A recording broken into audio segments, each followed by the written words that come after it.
Hello viewers, आप देख रहे हैं नॉलेज वाइब्स। आज इकोनॉमिक्स के कुछ ऐसे इम्पोर्टेंट क्वेश्चंस लेकर हम आए हैं जो इकोनॉमिक्स से जुड़े हुए सभी कॉम्पिटिटिव एग्जाम, खासतौर से जो पीजीटी निकलता है, चाहे वो केवीएस हो या फिर नवोदय विद्यालय वाला हो या असिस्टेंट प्रोफेसर, नेट जेआरएफ, उन सभी में ये क्वेश्चंस पूछे जाते हैं और बार बार को पूछे जाते हैं। इससे पहले हमारे और भी प्रैक्टिस सेट आए हैं जिनको आप हमारे आई बटन पर क्लिक कर कर देख सकते हैं। तो शुरू करते हैं आज का पहला क्वेश्चन। पहला प्रश्न है कि कीन्स का रोजगार व आय का सिद्धांत जुड़ा है ऐच्छिक बेरोजगारी से, संरचनात्मक बेरोजगारी से, अनैच्छिक बेरोजगारी से, स्वरोजगार से। तो देखिए, जो कीन्स का रोजगार सिद्धांत है वो आपका जुड़ा है यहाँ पर अनैच्छिक बेरोजगारी से। यहाँ पर ये तीसरा वाला जो ऑप्शन है ये आपका राइट आंसर है, क्योंकि जो कीन्स ने रोजगार सिद्धांत बताया है उसका केंद्र बिंदु उन्होंने प्रभावपूर्ण मांग को बताया है। ये भी क्वेश्चंस बार बार पूछा जाता है और उस सिद्धांत के अकॉर्डिंग जो लोग काम करना चाहते हैं और उनको रोजगार नहीं मिलता है, उनको उसने बेरोजगार माना है। तो इसलिए यहाँ पर जो है ऑप्शन सी यानी तीसरा वाला ऑप्शन आपका राइट आंसर होगा।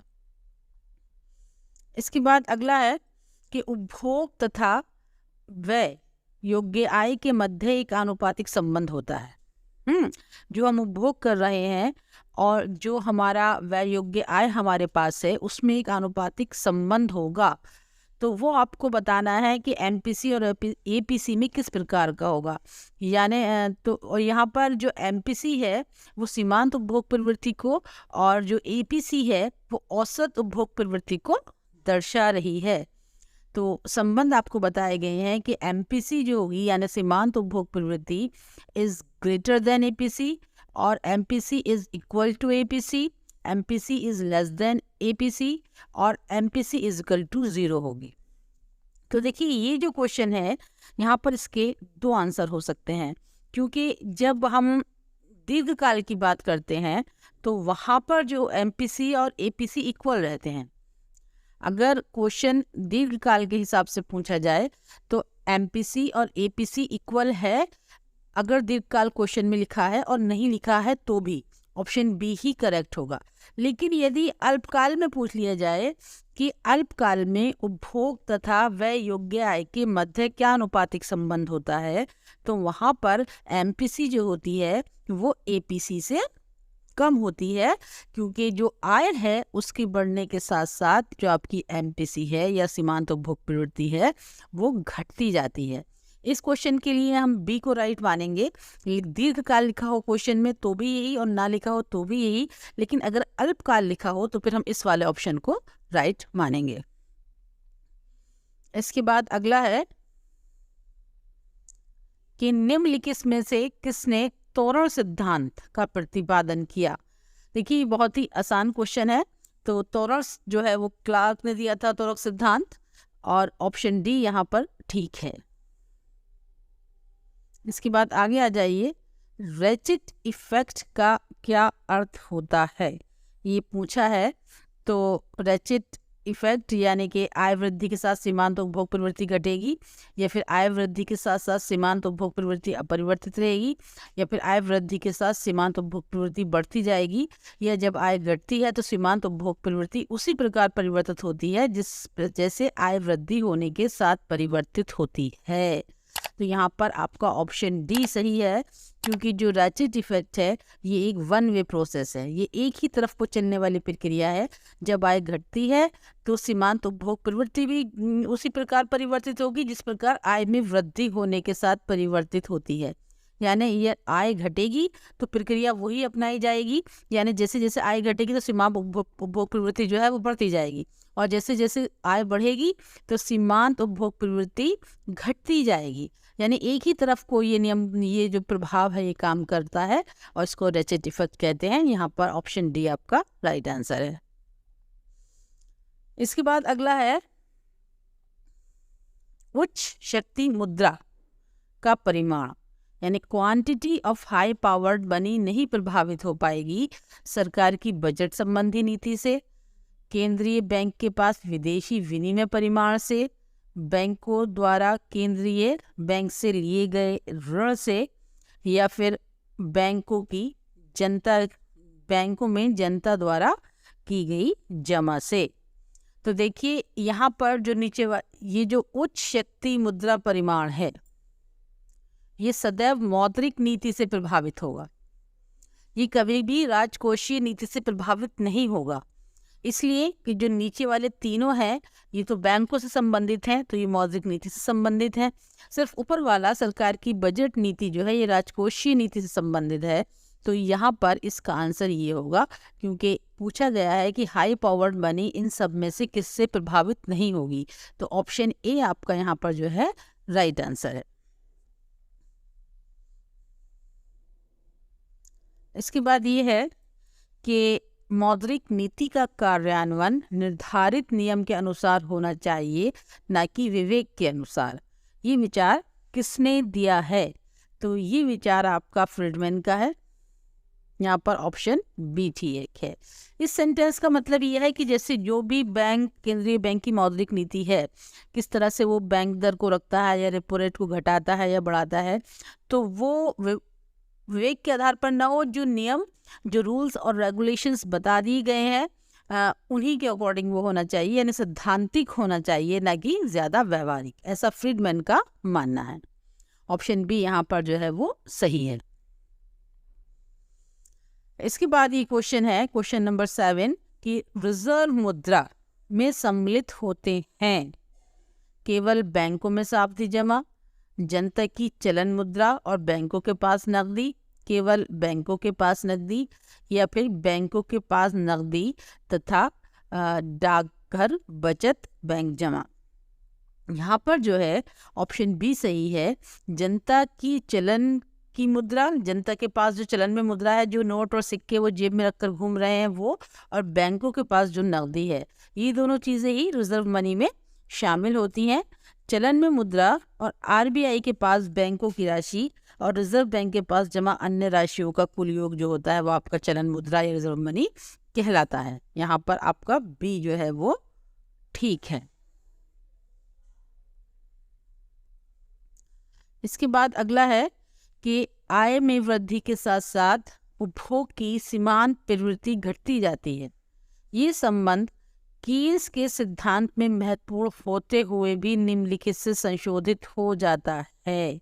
यानी कि कीन्स ने क्या बताया है कि जैसे जैसे आपकी इनकम इंक्रीज होगी वैसे वैसे सीमांत उपभोग प्रवृत्ति घट जाएगी, क्योंकि इनकम के बढ़ने से व्यक्ति के पास पैसा बढ़ जाता है और प्रत्येक अतिरिक्त बढ़ोतरी के साथ जो उसकी खर्च करने की क्षमता है वो थोड़ी घटती है, क्योंकि ज़रूरतें उसकी पूरी होने लगती हैं पहले ही, और वो फिर बचत या विनियोग की तरफ बढ़ जाता है। तो यहाँ पर जो है आपका कौन सा ऑप्शन सही होगा? पूछा यह है कि ये सिद्धांत महत्वपूर्ण होते हुए भी निम्नलिखित में संशोधित हो जाता है, यानी इसमें से कौन सा जो है किस में ये शामिल होता है और किस में नहीं होता है। देखिए, जो सापेक्ष आय परिकल्पना है, स्थायी आय परिकल्पना है और जीवन चक्र परिकल्पना है, इन तीनों ही परिकल्पनाओं में जो ये सिद्धांत है कीन्स का वो संशोधित हो जाता है, क्योंकि कीन्स निरपेक्ष आय परिकल्पना के समर्थक थे। एक और परिकल्पना हम पढ़ते हैं, निरपेक्ष आय परिकल्पना। कीन्स जो है निरपेक्ष आय परिकल्पना के समर्थक थे और उनके इसी सिद्धांत के आलोचना के रूप में या इसी सिद्धांत की आलोचना करते हुए सापेक्ष आय परिकल्पना आई, स्थायी आय परिकल्पना आई और जीवन चक्र परिकल्पना आई। तो इस क्वेश्चन के लिए सही ऑप्शन आपका ऑप्शन डी है।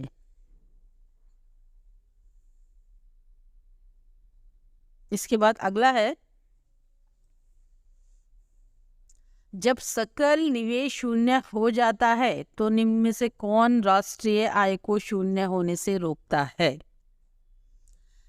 उपभोग, गुणक, बैंक दर या आयात। देखिए, जब सकल निवेश शून्य हो जाता है, जबकि बात चल रही है, तो राष्ट्रीय आय शून्य क्यों नहीं होगी? कौन सी ऐसी घटना या कौन सी ऐसी क्रिया समाज में होती रहती है जिसकी वजह से राष्ट्रीय आय शून्य नहीं हो पाती है? तो वो है आपका उपभोग। ठीक है, बैंक दर ऊंची नीची हो उससे कोई फर्क नहीं पड़ता है, और आयात में भी इसका कोई लेना देना नहीं है, गुणक का भी कोई लेना देना नहीं है। उपभोग ऐसी प्रक्रिया है जो अगर आपका सकल निवेश शून्य भी हो जाए तो वो चलती रहती है, क्योंकि उपभोग कभी शून्य नहीं हो सकता। तो यहाँ पर ऑप्शन जो है आपका ए है, और यही राष्ट्रीय आय को आपके शून्य होने से रोकता है, सकल निवेश के शून्य हो जाने पर।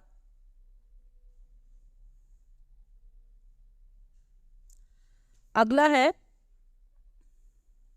निम्नलिखित में से कौन सा कथन गलत है? जो सही नहीं है उसको टिक लगाना है। पहला है कि उच्च शक्ति मुद्रा अर्थव्यवस्था में कुल मुद्रा पूर्ति का महत्वपूर्ण भाग होती है। उच्च शक्ति मुद्रा अर्थव्यवस्था में मुद्रा प्रसार का आधार होती है। उच्च शक्ति मुद्रा को नियंत्रित नहीं किया जा सकता है, या उच्च शक्ति मुद्रा को नियंत्रित किया जा सकता है। तो यहाँ पर जो आपका सही ऑप्शन है वो ऑप्शन सी है। इसमें पूछा गया है कौन सा गलत है हाई पावर्ड मनी के बारे में। तो जो हाई पावर्ड मनी है वो आपकी अर्थव्यवस्था में जो कुल मुद्रा पूर्ति है उसका महत्वपूर्ण भाग होती है, ये सही है। दूसरा, अर्थव्यवस्था में मुद्रा प्रसार को भी कभी कभी आधार प्रदान करती है, वो ये भी सही है।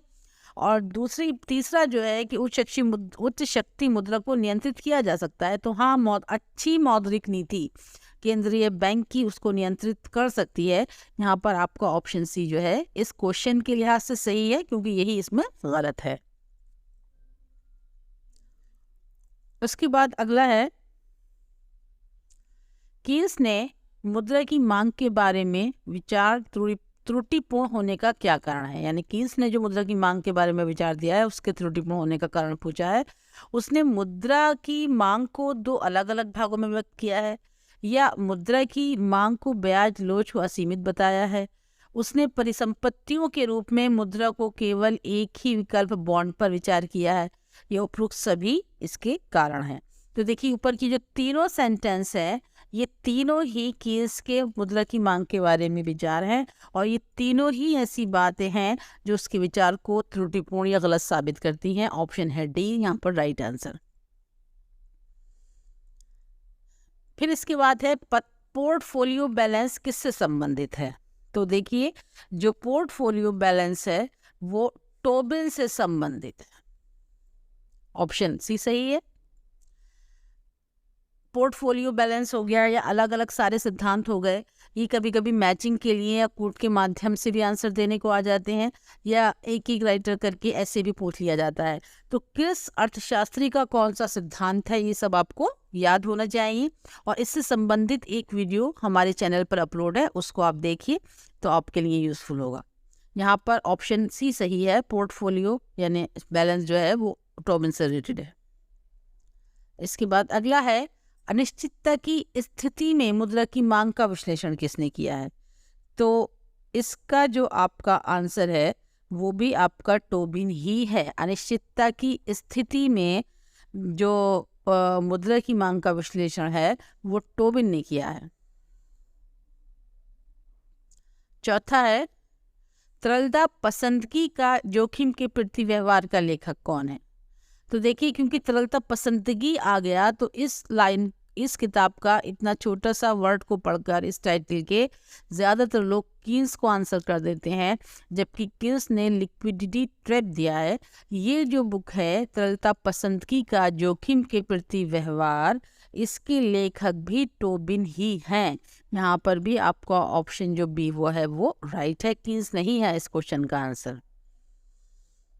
इसके बाद अगला क्वेश्चन है, फ्रीडमैन के अनुसार, मिल्टन फ्रीडमैन इनका पूरा नाम है, मुद्रा जो परिमाण का सिद्धांत है वो वास्तविक उत्पादन निर्धारण का सिद्धांत है, या कीमत स्तर के निर्धारण का सिद्धांत है, या मुद्रा का मांग सिद्धांत है, या बेरोजगारी का प्राकृतिक सिद्धांत है?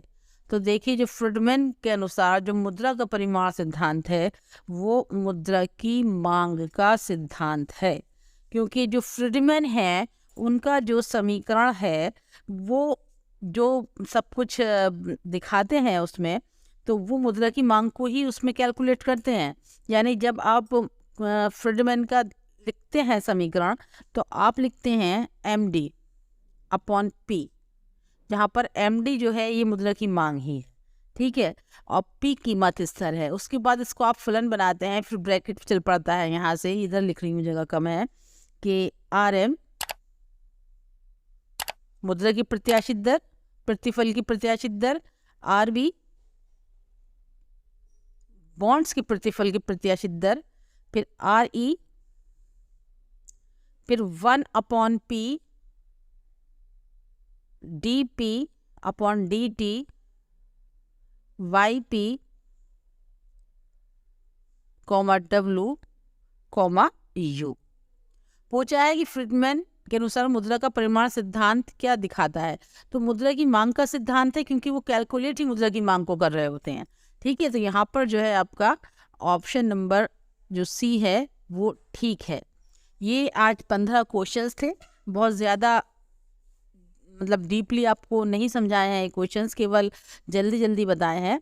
और क्योंकि अब एग्ज़ाम आने वाला है, तो अगले जितने भी प्रैक्टिस सेट्स होंगे उसमें हम ज़्यादा से ज़्यादा क्वेश्चन को कवर करने की कोशिश करेंगे, जिससे कम समय में आपको अधिक क्वेश्चंस आप लगा लें। और हमारे प्रैक्टिस सेट देखते रहिए। वीडियो को अगर पसंद आती हो तो इसको लाइक करें, शेयर करें और हमारे चैनल को सब्सक्राइब करें। Thanks for watching.